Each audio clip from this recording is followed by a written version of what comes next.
Hi, y'all. Okay, so just because of the responses I'm getting, I want to make it clear.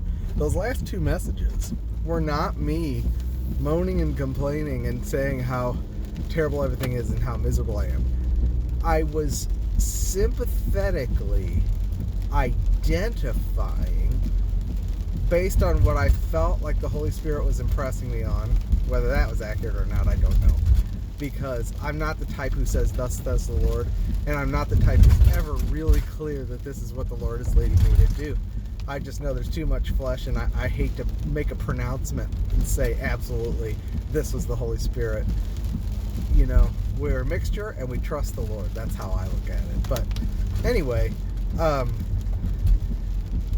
I was sympathetically, based on what I felt the Holy Spirit was leading me to do, sympathetically identifying with a suffering that is common to men, especially in America. Not men and women, I mean. This is the background we're coming out of. And, you know, I'm no longer bewildered about all my years of suffering. I'm amazed and thankful that the Lord brought me through it and appears to have worked something into me that, as far as revelation of His mercy, that's made it all worth it.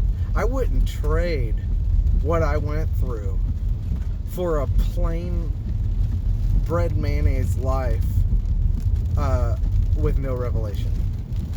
I wouldn't trade my situation for anything, because I know the Lord brought me through a unique set of experiences that allowed me to be constituted with precious truth that has comforted me so much, and now is being used to comfort others. So I just want to make that clear, because I mean, I get in my bad moods and stuff, but if I'm in a bad mood, it's really about mundane things. Like tonight, I mean, this is the third gig of the weekend, and I'm thinking, gosh, I am getting too old for this. This last one, the load-in, was like a quarter-mile walk, and then we played for 4 hours with almost no breaks, and I forgot my iPod, so when we did take breaks, I had to play solo piano, so I pretty much got no break, and that is now hurting my hands. And then, you know, you're playing furniture music, you're playing music at a skill level. These guys would go and pay at one of the big theaters to see some big name come and play that wouldn't play half of what we were doing tonight. And yet we were furniture, and not one single person even bothered to say, thanks, that was nice. You know you're not living the dream when you're told that you're going to play at a VIP event at Dillard's, and you're ushered to where you think where they say, oh, we've rented a nice piano for you, and they take you in and they think you're going to be in the grand lobby, and they take you over to the little girls section, and you see a little upright piano in between the girls' dress racks, and you're playing Christmas music for the 7 and 8 year old section, and you feel like a pedophile. You are no longer living the dream. So those are the kind of things that I complain about these days. I'm not really complaining about, you know, oh Lord, you've waited so long, and you know, I mean, it's frustrating. I want the Lord to come. I'm done. I'm done. As far as like dreams in this world, no, I don't have any.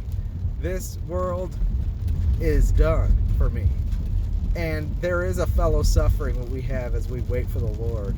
I'm not bitter or upset, and you know, I'm just kind of reacting to a lot of you who are like, oh, you know, I'll pray for you. I was like, man, did they listen to the whole message? Because the point was to end on a high note. Somebody did notice that I ended on a high note, and encourage based on, hey, I was saying I've been through this and I can identify with you if you've been through this, and here's the Lord's encouragement. So that's all that was. Anyway, I'm gonna drive home now. I'll probably post this, but If I get inspired, I'll do another some kind of teaching or something, but I might not. So anyway, have a good evening.